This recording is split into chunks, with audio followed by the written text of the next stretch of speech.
Hello guys, welcome and welcome back to my YouTube channel. कैसे हैं आप सभी? I hope you all are doing well. So आज की वीडियो में हम बात करने वाले हैं, जो कि हमारी प्लेलिस्ट पहले से चल ही रही है, हिंदू फैमिली लॉ 1 के ऊपर। ठीक है, family law 1 that is Hindu law. जो इसका सब्जेक्ट कोड ये है, 100 नंबर का है, 3 घंटे का। ठीक है, 2019 का पेपर है। ठीक है, सेकेंड सेमेस्टर का। तो एक एक करके हम बात करेंगे सारे क्वेश्चंस के ऊपर। सेक्शन 1 जो क्वेश्चन है हम उनके ऊपर बात करेंगे। तो ये सारे क्वेश्चन आपको अटेम्प्ट करना है। 5 क्वेश्चन है, 75 वर्ड्स हैं, 4 नंबर का एक क्वेश्चन है। ठीक है, तो पहला क्वेश्चन आपकी स्क्रीन पे ये रहा, देखें आप इसे। Discuss maintenance pendente lite and expenses of proceedings. ठीक है, ये आपका पहला क्वेश्चन हो गया। Second question is joint Hindu family, फिर से आ गया, बहुत इंपॉर्टेंट हो गया। ठीक है, क्रुएलिटी, ये तो आपको पता होगा। ठीक है, एगनेट एंड कोगनेट, ये देख लेना एक बार, मतलब। और फिर फिफ्थ क्वेश्चन है, is custom recognise as a source of law even after the codification of Hindu law comment. तो ये पांचों के पांचों क्वेश्चंस आपको ज़रूर देखने हैं, क्योंकि आप वेरी शॉर्ट क्वेश्चंस में रिस्क नहीं ले सकते हैं, क्योंकि 4 नंबर का होता है। अगर आपको नहीं आया तो आपके 4 नंबर तो ऐसे ही कट जाएंगे। ठीक है, और वैसे भी CCSE यूनिवर्सिटी के अंदर ज़्यादा अच्छे मार्क्स मिलते नहीं हैं, लॉ वालों को बहुत कम मार्क्स देते हैं वो। तो इसलिए आप एक भी क्वेश्चन छोड़ने की तो गलती कर ही नहीं सकते। तो आपको ये पांचों के पांचों क्वेश्चंस अच्छे से तैयार करके जाने हैं। ठीक है, अब बात करते हैं हम सेक्शन बी के अंदर। ठीक है, सेक्शन बी है हमारा, जिसमें कि 200 वर्ड्स में लिखना है, 10 नंबर का है और 2 क्वेश्चन हमको अटेम्प्ट करने हैं। ठीक है, तो ये 6 क्वेश्चन है, यहाँ पे हिंदी में दिया हुआ है। ठीक है, आप जो हिंदी वाले हैं वो हिंदी में इसको पढ़ सकते हैं। ये रहा इंग्लिश में। ठीक है, क्वेश्चन है कि is 25-year-old unmarried daughter of B and unable to maintain herself, therefore she demands maintenance for from her father.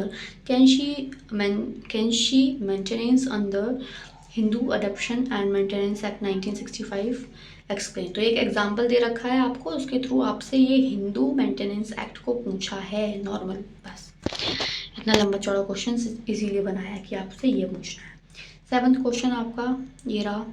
7th question है आपका, discuss the principal which guard the court in the exercise of its power, appointment, guardian for the minor person and property. ठीक है, 8th question है आपका, essential of valid Hindu marriage act. ठीक है, ये आपके 8th क्वेश्चन हो गया।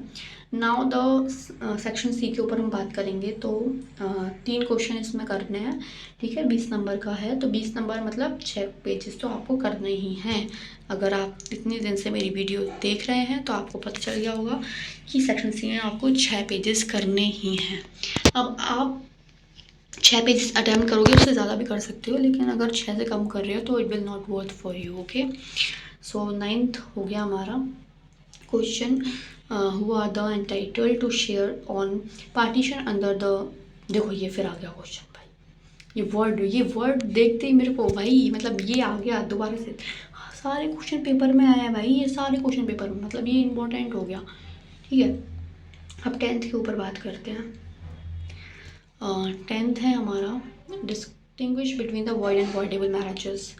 ठीक है, under the condition under what conditions and what grounds they are annulled.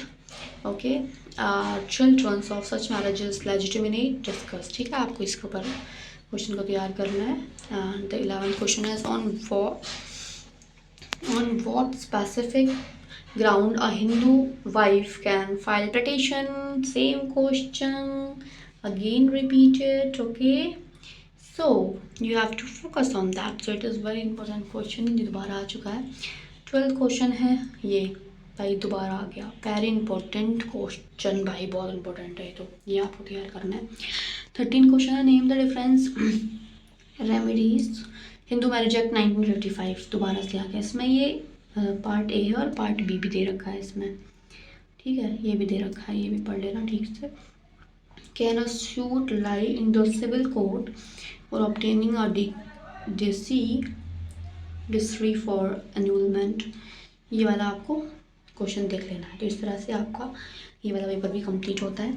मेरे चैनल को सब्सक्राइब करें, लाइक करें, वीडियोस को शेयर करें। अगर आपने सारी शुरू से प्लेलिस्ट नहीं देखी है तो मैं प्लेलिस्ट नीचे डिस्क्रिप्शन में डाल दूँगी, आपको पूरी प्लेलिस्ट देखनी है। ओके, फॉर 2024 जो कि हमारा मिशन है, हमें वहाँ तक पहुँचना है। तो तब तक के लिए आपको वीडियो पे बने रहना है, चैनल पे सब्सक्राइब करना है चैनल को। Okay, so thank you so much for watching the videos. Please like, share and subscribe to my YouTube channel. Thank you.